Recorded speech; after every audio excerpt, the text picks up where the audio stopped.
Greetings from Pumpkin Town again here. Yes, it's another Model A video, and this time I have a project which I didn't find a lot about on YouTube, and that is leaf springs.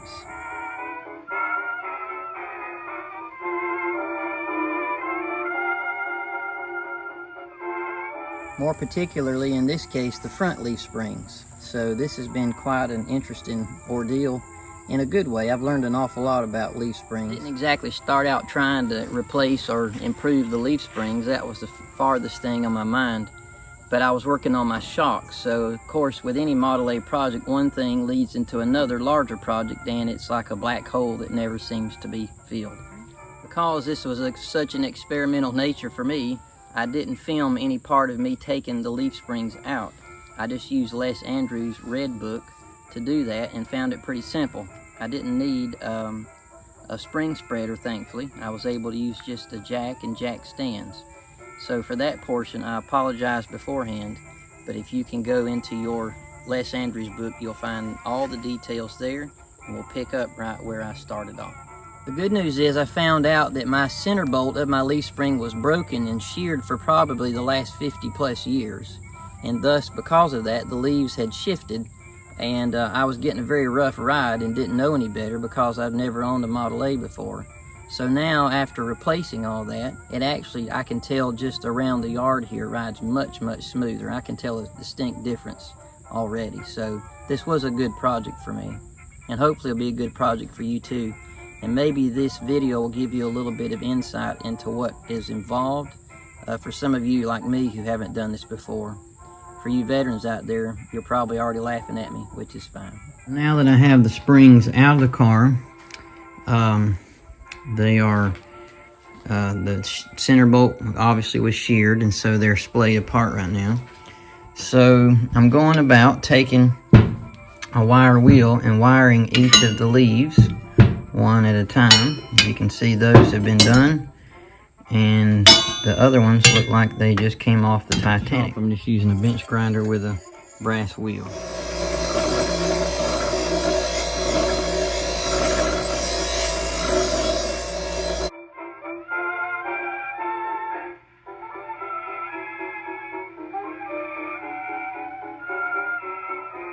Right, now that all the leaves have been wire brushed off, we need to drive the bushings out of the leaves, and we're going to use for that purpose a bushing driver. I borrowed this from our local Model A club.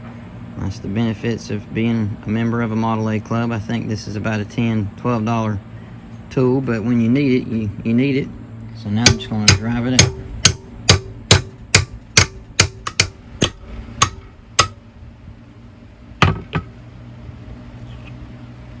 Voila. So I got the whole kit to replace the spring shackles. A-5304-OR from Smith & Jones out of Columbia, South Carolina. And there it is. So I'm just going to run a little bit of grease with my finger here around the outside of the bushing to help it to slip in better. Just like that. We're just using that driver to push it back in. I'll drive it back in like so.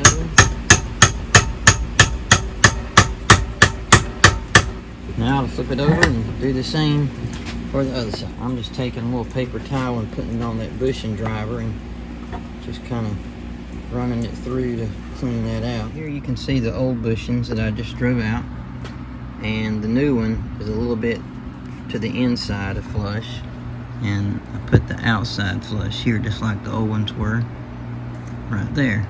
So they're new bushings. So as you can see here, there's the divot that it carves into there when the leaf spring over a period of 94 years have dug into it. So I'm grinding the top away so that it doesn't dig anymore. So you can see this one isn't as bad as some I've already ground away, but this way you can at least see it. What I'm doing is on the top of the leaf where it had those gouged lines in there, I'm grinding that flush, and then on the underside I'm beveling the three sides in the front, and I'm kind of rolling it over to get it thinner so that way this isn't digging into the leaf above it. So this is kind of what thickness I'm going for here.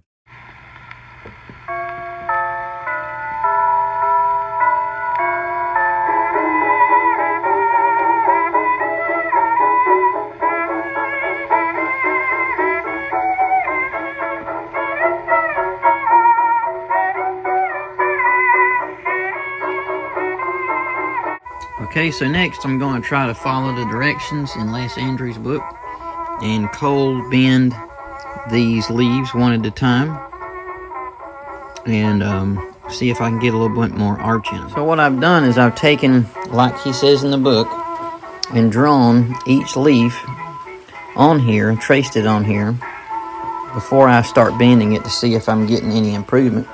And even though it's not a lot, I was able to get about 1/4 of an inch more out of the bottom leaf here, which is what he said it would be between 1/4 and 3/8. So I did get 1/4 inch more bend in this one. So I'll show you what I did to bend the next one. I'm just taking the center hole here, measuring 3 inches to either side, making a line with a piece of chalk, and then measuring 8 inches from the end of the leaf interior, making a line there. So this is the area that can be bent. And I did the same on the other side, 8 inches from the exterior, and got this area here. So with each leaf, you're going to get a smaller area to bend, which should make it go faster. When I go to clamp it in the vise, I find that it's best to actually clamp it at the very exterior most line right there and work my way down. Now we've got this, and each time I make a bend, I'm moving 1/2 inch up, and I'm increasing the amount of bend.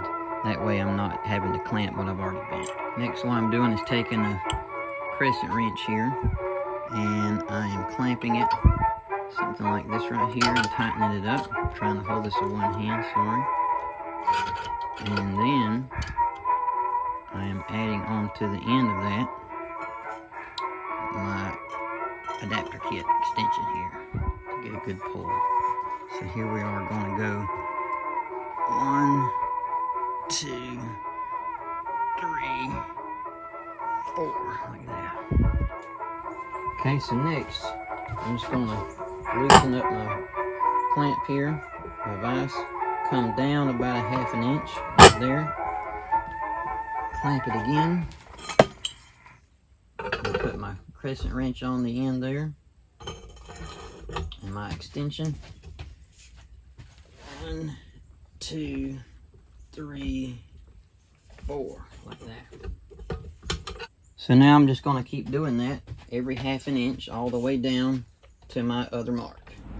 Okay, so once I get to the final line here, bending from here to here, and I'm going to flip it over and do the other side. Okay, so after arching this second piece here, you can see based on my original line that we have gained about 1/4 to 3/8 of an inch right there. And we gained about 1/4 right here. Okay, so here they all are after re-arching. And on the bottom one I gained a little bit, but on the second one I gained a lot more. And all the way up. I did not arch the top 3. I didn't think they needed it, and I don't know that it would do any good anyway. So number 4 there, and on number 5 I just pinched it down here instead of up here so that I wouldn't break that off. But as you can see, I gained a pad, or I gained a leaf. So next I'm going to paint the phosphoric acid onto each leaf. I'm going to rub it on with a cloth to prepare it for paint and the slip easy slide, as well as to harden the rust. It actually prepares it for painting, and it stops the rust. It creates a hard surface. So this is, I get this at Ace Hardware for about $15. It's 32 ounce fluid ounce container, and I love using it for rusty stuff, which on the Model A for me has been quite a lot. So I'm in a well ventilated area, and I'm using gloves here on my hands, and I'm just going to take and pour a little bit of this into my rag here, If you can see that, I'm just wiping a film of it over my rusty part. So now I'm going to let that OSPO sit and cure for at least 24 hours. Okay, so now you can see after the OSPO has cured and dried, we have a nice shiny surface. It's not too shiny, but it is rust-free and looks fantastic. Next, we're going to lubricate the leaves with Easy Slide. I got this at a Tractor Supply for about $15. It's the cheapest out there. If you order it online by the gallon, it's 60 bucks or something. So this is the way to go, and I think this will be plenty to do what we have to do here.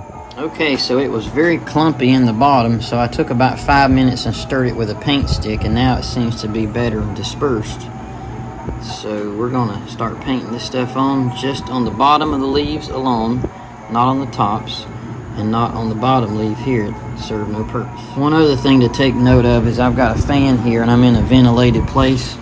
So you want to make sure you do that because this stuff is pretty volatile stuff.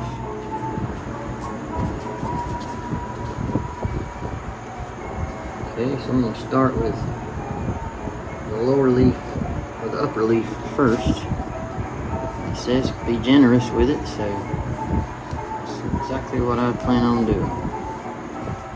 2 coats, so this is the first coat right here. Just on the bottom. Lay it over there to dry.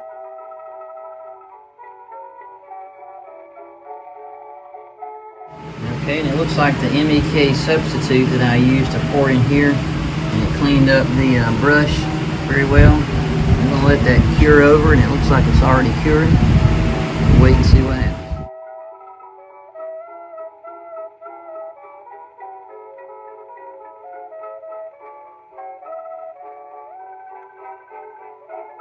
So the next day, this Easy Slide has dried, and now I'm ready to put them all together to fit them.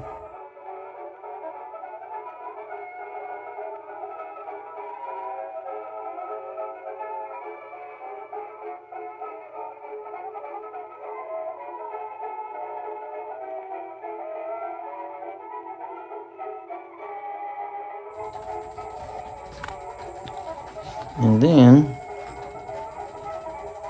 the center bolt.